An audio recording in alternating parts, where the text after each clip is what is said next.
Good evening, Dr. Hobbs. Good evening, fellow classmates. I will be presenting sermon number 1, and I want to apologize ahead of time if there's a lot of background noise. It's been raining pretty heavy. I can imagine it's been raining pretty heavy where you guys live. So if there's a lot of background noise because of the rain, I want to apologize ahead of time. The scripture that I chose is in the book of Exodus, chapter 33, verses 12 through 22. And the title that I've given to this sermon is God's Presence Makes the Difference. After high school, after a couple years of community college, I enrolled in a design college in Long Beach. And because I didn't own a car, it meant that I would have to use public transportation. All of my life growing up, I never really had to depend on public transportation. So this was going to be a new experience for me. My dad, knowing that this was going to be something that I was going to have to do, without asking, he took the time to do the research in finding out, the bus routes that I needed to take, the subways that I would need to take, how much it was going to cost. And this is one of the things that I am thankful and I admire that my dad did this for me. And I want to think that maybe also why he did it was because he knew that I was going to be going through neighborhoods that we can say are not necessarily the best neighborhoods. I live in Alhambra, and so going from Alhambra to Long Beach and the bus routes, there's some neighborhoods that maybe some of us try to avoid. I just thought it was really cool that my dad did this, and I think my dad just wanted to make sure that that I knew what I was doing, and he offered. Actually, he didn't offer. He told me, "I'm gonna go with you. We're gonna go together before you start school. We'll do the route together, going and then coming back, and then like that, you already know exactly what you need to do." So I'm really thankful for my dad, and it gave me a sense of confidence, a sense of assurance, knowing that my dad was going to go with me, and also a sense of peace because I wasn't going to have to figure this out on my own. So my dad going with me helped me a lot. Not all the commutes that I took, I went to school there for 2 years, and not all of my commutes were the best. I had a couple of experiences that I wish I wouldn't have had, but I think having that experience with my dad really made a difference. I don't know if you guys have ever had the experience of traveling either outside of the United States or maybe to a different state, not knowing the area, not knowing the place where you're going, and having a friend, a relative, or somebody that you trust guiding you, giving you ideas, giving you suggestions, giving you advice of what to avoid, what to do, places to eat, things like that. It makes a big difference. Other than getting there and really trying to figure out what to do. And so it makes a big difference. It makes a big difference when we have someone we know, when we have someone we trust to go somewhere to do something that we've never done before. And the same can be said here of Moses and the Israelites on their journey to the Promised Land. I'm going to read Exodus chapter 33, verses 12 through 22. And this will be in the NIV version. And it says, "Moses said to the Lord, 'You have been telling me, lead these people, but you have not let me know whom you will send with me. You have said, I know you by name, and you have found favor with me. If you are pleased with me, teach me your ways, so I may know you and continue to find favor with you. Remember that this nation is your people.' The Lord replied, 'My presence will go with you, and I will give you rest.' Then Moses said to him, "If your presence does not go with us, do not send us up from here. How will anyone know that you are pleased with me and with your people unless you go with us? What else would distinguish me and your people from all the other people on the face of the earth?" And the Lord said to Moses, "I will do the very thing you have asked, because I am pleased with you, and I know you by name." Then Moses said, "Now show me your glory." And the Lord said, "I will cause all my goodness to pass in front of you, and I will proclaim my name, the Lord, in your presence. I will have mercy on whom I will have mercy, and I will have compassion on whom I will have compassion. But," he said, "you cannot see my face, for no one may see me and live." Then the Lord said, "There is a place near me where you may stand on a rock. When my glory passes by, I will put you in a cleft in the rock and cover you with my hand until I have passed by." This is one of those stories uh, that you're just like, wow, this actually happened. So there's a couple of things I want us to look at. The first thing I want to talk about is Moses' relationship with God. Up to this point, the Israelites have committed a serious sin against God. Moses has been they're all at Mount Sinai, and Moses has gone up to Mount Sinai. He's been gone for 40 days, 40 nights, and when he comes down with the 10 Commandments, he finds the Israelites have built or have made a golden calf, and they're worshiping it. Moses, in anger, breaks the 10 Commandments, and God is upset. God is upset with the Israelites, and he no longer first he wants to destroy them, and he tells Moses, I can. I'm tired of these people. I want to get rid of them. I want to build a great nation through you. And Moses tells God, "No, no, no, God." And Moses starts to negotiate with God, and so Moses refuses God's offer, and it's amazing to see God's grace here. Okay, he could have rightfully not even bargained with Moses. He could have just said he could have killed them all and then built a new nation through Moses. But we see God's grace here, and I think any given person would have taken God's offer and been like, "Okay, God, well, if that's what you want to do, then that's what it is." But not Moses, right? And this shows the type of relationship that he had with God, right? Moses reminds God, and I want to put in quotes, right? Because obviously God knew, but Moses reminds God that they're on a first name basis, right? God knows Moses by name. It makes me think of the type of relationships that I've built where I am in a first name basis.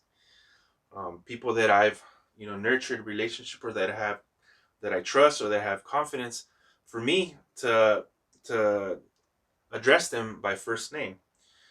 The way I was the way I grew up, I was told, you got to respect your elders, um, and you address people by sir or ma'am in church, especially if they're older than me, brother or sister.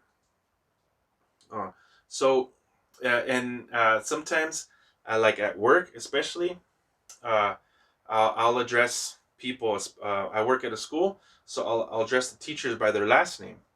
And many times they're like, "No, call me by my first name." And I find it really weird for me to call them by first name, even if they're like the same age as me. Just because they're teachers, I'm trying to show them respect, and it's hard for me to address them by their first name. I don't know if you guys relate or feel the same way. Another thing that made me think of was with my mother-in-law. So mother-in-law in Spanish is suegra, and I knew my mother-in-law before I dated my wife at church. So I would always call her sister, right? Sister Roa. And so when I dated my wife, uh, all through that time period, Sister Roa, right? And so when we got married, um, I had a really difficult time making that transition. In Spanish, uh, you usually address your mother-in-law like suegra, and it was just really difficult for me to make that transition, even after we had been married. I can't pinpoint exactly how long it took me, but it took me some time for me to be able to call her suegra. So it's important to note that the relationship that Moses had with God uh, was this type of relationship where that confidence, that trust had been built, that they knew each other by name. And, I think this relationship that Moses had with God was pretty unique. Other than Jesus, I can't think of any other Bible character that had this type of relationship with God. So I want to move on to Moses' request to God. Moses is not satisfied that God will be sending an angel instead of himself. Moses is not satisfied with second best, right? Not when he has the creator of the universe with him, right? He reminds God that he has found favor with him and he wants to continue having favor with him, and that the Israelites are his people, that God needs to go with him. He will not go without him. It's better to not go instead. If you guys can uh, imagine or think or put in perspective everything that the Israelites have gone through up to this point, the whole ordeal with being released from slavery, and everything that happened to Egypt, parting of the Red Sea, all these things have transpired, and now the thought that after all of that has happened, God no longer is going to go with them. Moses just, for him, it's just, it makes no sense. If you're not going with us, then there's no point, right? Um, it's better not to go instead. And this is why Moses, for me, is one of my favorite Bible characters. There's so much we can learn from Moses. Even with his imperfections, Moses, for me, was an admirable man. And the relationship that Moses had with him was, for me, was just amazing. Uh, so Moses was bold enough to request for God to go with him. So then God gives him his answer, right? God grants his request by saying, "My presence will go with you, and I will give you rest." And I want to focus on these two things: his presence and this idea of rest, and how they're connected. So, with God's presence comes assurance and confidence. Think of a time that you faced or done something with people that you trust, and how that made a difference, right? Knowing that you were not alone. It made me think of my experience as a teenager in high school. I'm super introverted and super shy, and it was really hard for me to make friends or to speak to people that I didn't know. So when I had my friends with me, it gave me this sense of confidence. It gave me this a sense of assurance um, that I was not by myself. And there was a year that I didn't have them for lunch, and for me that was a tough year. Um, not having my friends around me. So um, God's presence gave Moses and the Israelites the sense of assurance, the sense of confidence. Okay, and then God uh, He says, "I will give you rest." Right? With God's rest, we receive peace. The worries and burdens that come with uncertainty are taken away when we have the comfort of knowing that God is with us. Right? God promises Moses that his presence will give him rest from all the worries of going to the promised land without God. A place that God knew was going to be difficult for them. They were about to embark on a difficult task. Right? The promised land was not uninhabited. It was filled with nations. It was filled with cities, with fortified cities that was going to have to be taken by force. It was not going to be easy. So I imagine Moses and the Israelites were worried, right? That this was not going to be something easy, but knowing that God was going to be with them made a difference. So God's presence gives us assurance, confidence, and peace. Now, I wanna talk a little bit about the demand that Moses has with God after God has told him that he's going to go with him. And this demand for me is baffling, and I think it just also reiterates the relationship that Moses had with God. Right? God reassures him that he's going to go with him, and then Moses in turn demands God to show himself to him. Can you guys imagine that? Uh, to demand God, hey, show yourself to me. I want to see your glory. Right? Who does Moses think he is to make this type of request, or even to demand anything from God? The ESV version translates Moses' request to God as a request, right? To please show his glory. But the NIV translates it more as a demand, right? It just says, now show me. And I think I like this translation better because it paints Moses differently, right? Um, the ESV version, we have Moses requesting, right? Will you please show me? The NIV paints Moses as, this brave guy, right? It must have taken some guts to tell God, show me your glory, right? And once again, this shows the type of relationship that Moses had with God.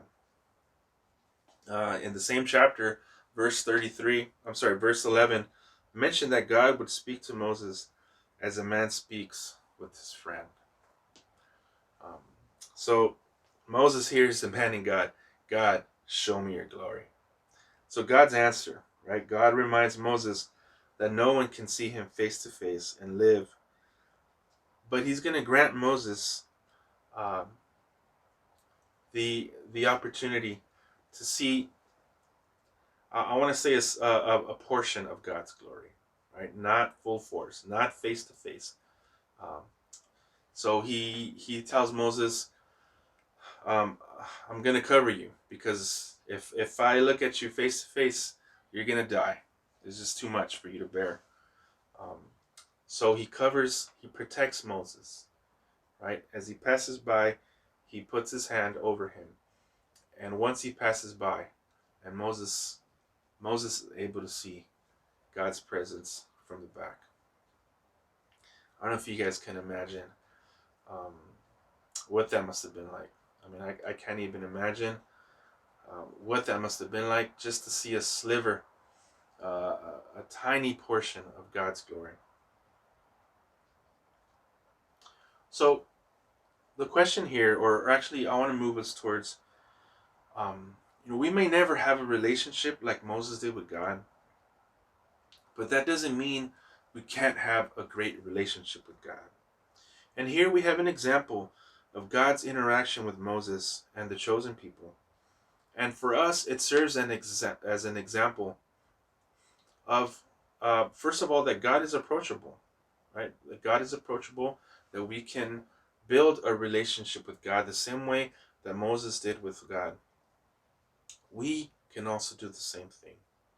We might not ever get to the point or to the level that Moses had with God, but it doesn't mean we can't have a good relationship with God. Right? So God's presence once again, makes the difference in our lives, or to be able to do anything, to face anything, to bear anything that life throws at us.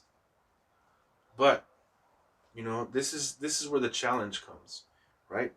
We need to build that relationship with God. Otherwise, um, even if God's presence is with us, it's not going to make a difference if our relationship with Him isn't where it should be, because we won't know that God is with us. So the question here is, where are you in your relationship with God? How often do you speak to God? How often does God speak to you?